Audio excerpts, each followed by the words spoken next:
we were called at the last minute because Nadia's father was ill, and the expectation was that I would visit Czechoslovakia, because for 20 years I was the only person of the two of us who was able to travel there. Nadia was an illegal immigrant. But now the situation was different. The Berlin Wall had fallen. The embassy here was, where we're sitting now, was closed. There was nobody replying to the telephone.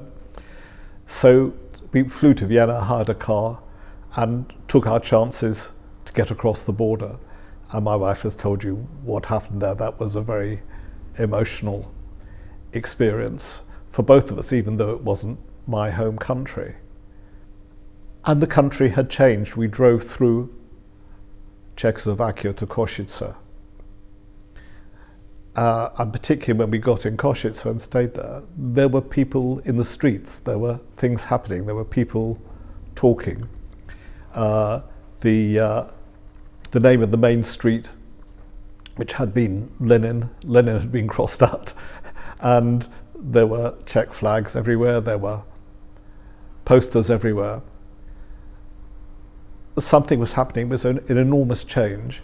It was, I've been present at 3 or 4 revolutions by accident in each case, and this was the most joyous one. It felt that something was changing, that something was starting. It felt that something was ending. I felt this is the end of the Second World War, when people are finally able to make decisions for themselves and things can happen. A tremendous change, a tremendous optimism, and that was something which I will never forget for myself.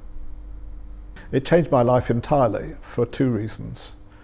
One reason that we were able to buy a house in Levoča, and that has become a second family home to us and to our children and our grandchildren, so they are also able to admire the Tatras and Slovakia and Nadia's countryside. For me personally, it changed my life entirely, because the end of communism meant that I found myself accidentally entering a new career.